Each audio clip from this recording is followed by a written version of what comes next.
Hello everyone, and welcome back to the channel. And today we're going to take a look at the LEGO Collectible Minifigure Series 23. That's set number 71034. These blind bags retail for $4.99 USD or $5. And I do not believe they are currently available, as CMF Series 24 just released on January 1st. So that means these are going to be sold out and then not come back, which is really interesting considering I only just completed the series 3 days ago.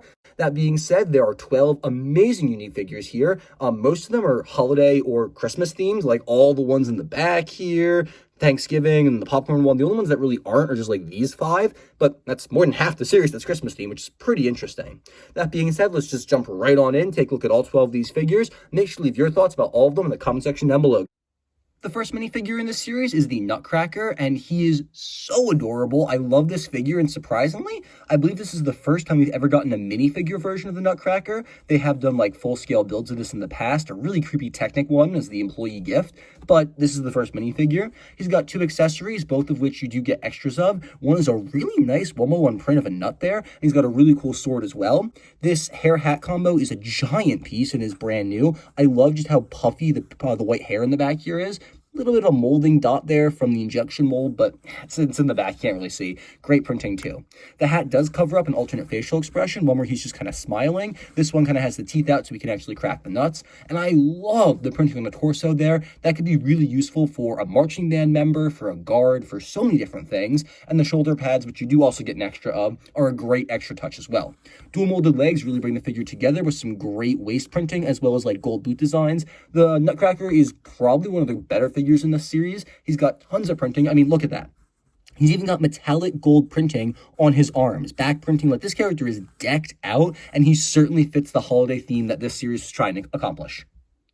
The fairy princess figure is really, really cute, a little girl dancer. The best part about her, hands down, is the brand new candy cane piece accessory. That's going to be so great to give to Mantis for the new Guardians of the Galaxy holiday special. Really glad they introduced this piece here. Just a shame it wasn't repeated in the advent calendar. Got a really cool crown piece that just slots into a hole at the top of her hairpiece there. It's a pretty basic, wow, that does not want to come out. It's a pretty basic hairpiece. It's the little girl hair. We've seen that used time and time again. Something really cool about this figure, though, is on the back, her wings actually have printing. I did not know they had that. I'm used to all my wing pieces being unprinted, so that's a really, really nice change of pace. She even has printing on the short legs, just feet printing for sprinkles. And then that dress piece is really cool, decked out with some silver shiny sparkles that match the coloring on her torso, which is really great. There is some, here, let's pull this off. There's an alternate facial expression. You get some really nice sprinkles on her cheeks, and pulling that off, you can see there's a tiny bit of back printing, nothing like too special, because it's, I mean, covered up by the wings, so you don't really need to deck it out, but it's nice to continue the back of the tank top. Some really great facial expressions. Love the sprinkle design. A really cute figure with some really great accessories. This figure is one of the most unintentionally cursed figures LEGO has ever made. Well, watch this. If you pull out the carrot nose, you can just see a dude underneath. Like, that's terrifying. I had no idea, but this entire, like, snowman head is actually a hat.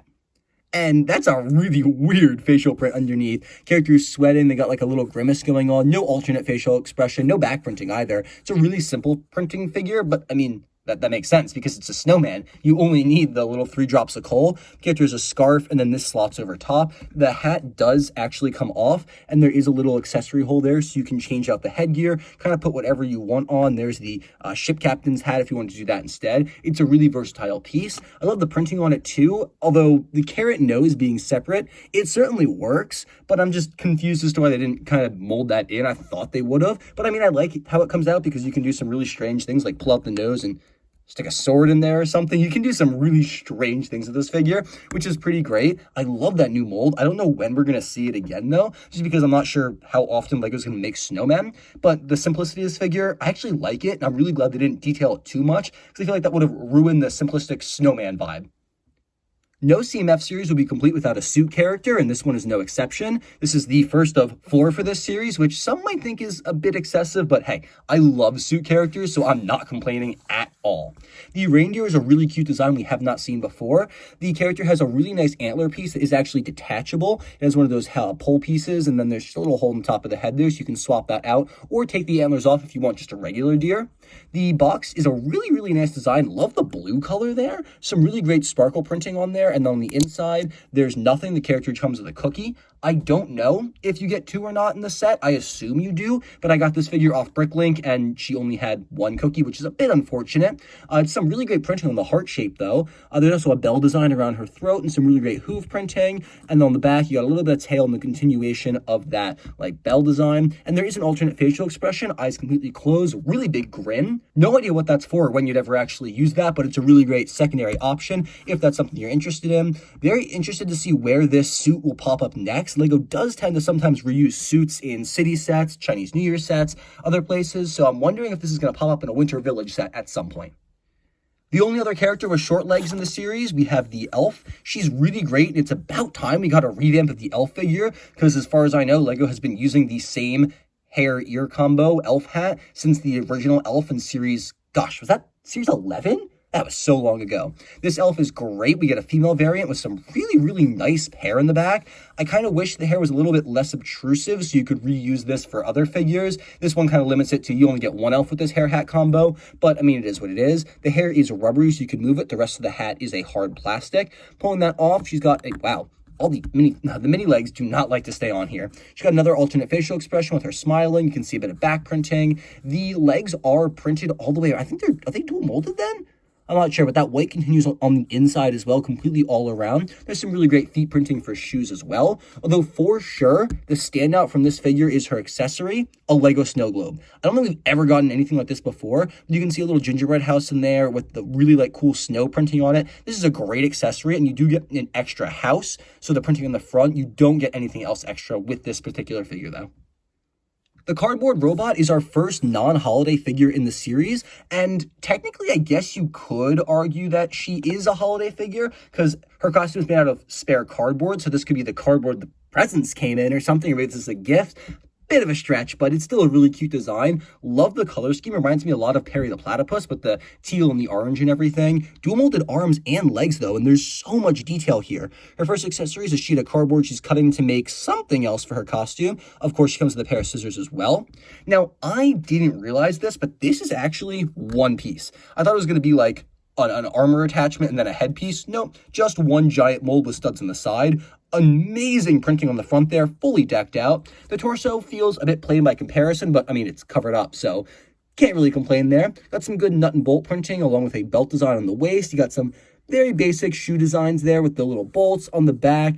Pretty much the exact same as the front. We got a really cool like duct tape band-aid design on the arm here. On this side, we have the on and off switch. A really detailed minifigure for no reason and really cute. I'm kind of over the whole robot design for CMFs, but this one's okay because it's super creative, a unique color, and a cool idea. I think this one's Christmas related. Don't people put like popcorn on strings or something for Christmas? I saw that on Reddit at one point, but I don't really celebrate, so I don't really know. But I'm gonna count this as a holiday figure. Regardless, it's a great food suit to go in with the banana characters and the hot dogs and the corn and all that other stuff from previous series. Good always to have a brand new one. This is nice too because we actually have a Lego representation of popcorn, unlike some of the other foods like the snow pea from previous seasons. This is one giant piece that just kind of comes right off. Underneath, there's absolutely no printing, which is a bit unfortunate. I would have really liked to see maybe a cute pop design or something for the torso. And previous suit characters have all had printing underneath their giant pieces, but this one is very simple. The character also doesn't have any accessories or alternate hair pieces included, so this is definitely the weakest character in the series because it's just so undetailed. It looks bad compared to all the other figures, even though in a different series, this would have been one of the standout characters. And I get the new mold probably was expensive, but come on, at least toss in like a popcorn box accessory or something. I don't know, this one, not my favorite figure. Suit character number 2, here we have the wolf, and I really like this character. I don't know if the hat's exclusive. It's definitely exclusive in terms of printing. I'm not sure if the mold has been used elsewhere before. I think it's the first time I've ever seen it at least, and that can come off to reveal a very accurate facial expression. It's really funny with him licking his lips, and then on the back we have him trying to huff and puff and blow your house down, which is really, really cute. I love the eyebrows too, so expressive. The character has an accessory, which is a printed bag. I love the burlap sack here, and the printing really makes that a really incredible piece. Dual molded legs, no arm printing. The character is wearing overalls over the fox suit, so you can see there's a little bit of printing on the back there under the tail, and that continues onto the front. Unfortunately, they did not print the front of the tail, so there's a really awkward gray gap there. The only time figures with tails have ever looked good like that is when the colors obviously match, Or Monkey King, a couple of series back when they printed the front of his tail gold. Don't know why they haven't continued that for CMF. Definitely something I think LEGO should look into doing because that doesn't look good. Aside from that, the character is honestly pretty great. Love me some suit characters, and this one is absolutely no exception. Took a little hiatus for a figure there, but here we are back in the holiday spirit. We got the Thanksgiving turkey. They do have one accessory, that being this pumpkin, although because of the wings, they can't actually hold it. So it's kind of just like floating around. It's nice to get more pumpkin pieces, but it's unfortunate you can't have the minifigure actually with it. The turkey as a whole is incredibly detailed. I love the reuse of the chicken wing piece. I think it's perfect for this piece of poultry. The head mold is nothing new. I mean, this is the same chicken one we've seen before. Really great printing, though. It's really nice to get it in red as well. Underneath, you can see the guy's got a very happy expression. Dual molded legs, which are unprinted, which is actually incredible. The brown and red is not a combo we've seen before in dual molded styles, so it's really nice to get for custom figures. I don't know which ones, but I'm sure someone will have something at some point. The way the figure works is the tail is a hip attachment. It's a really big, impressive piece, a giant fan. This would be really great for a peacock as well. I wish Chainmail was still active. You could make a pretty decent Don De La Rouge figure with this tail. Shame they never made him in Lego form. And then with that off, you can see the printing on the back of the figure. We have a really aggressive angry face, and then just the same as the front. Like literally, it's the same printing, except the giant middle feather section is removed, which is pretty interesting to look at. I don't think I've seen a character like that before, but still, I love the turkey. Probably one of my favorite characters in the CMF. I'm a sucker for great animal suits, and this is probably one of the best we've ever gotten. The boat captain is not my favorite. I've never really been a fan of these style of minifigures. The race car driver from Series 18. This one where they have like vehicles, the plane girl from a couple series ago. It's just like a giant vehicle as a hip attachment, and I don't know when I will ever need this piece. It's hard to display on my minifigure frames because it's so large, and I don't know, like, I just struggle to find a reason for why this figure exists. All the other figures are really great, and this one is just like, I can't think of a single time I would need a character wearing a tugboat. Pulling that piece off, I mean, it's a great piece, like, regardless, pulling it off, it's a pretty good minifigure underneath. You can see how it attaches. There's 2 smokestacks included. The rest of this is a dual molded brick. It's a really heavy block too. Like, it's a solid piece. Underneath, you have some really great designs for the ship captain. Unprinted legs, which makes sense because the boat covers most of them. Some really great, like, professional suit attire with some buttons and some really great cuff printing. No back printing except for like a little bit of a line there to show where the shirt goes up. No back of the face printing because it would be exposed by this hat. A really great dual molded hat as well. Really good shiny golden parts on it. I love the figure, just not sure why, you know, he needs to exist. I think there's definitely a couple of other fun characters they could have done that don't have such a giant, awful, bulky piece, you know? The last 2 figures in the series are kind of a pair. Here we have the knight ready to go on an adventure, a quest or something, which is really cool. I do really love the new shield design there. It's a great print, and you can see it's both on the chest plate and the shield. You also get, for the first time ever, one of those like rocking, I don't know what they're called, but like those rocking horse toys.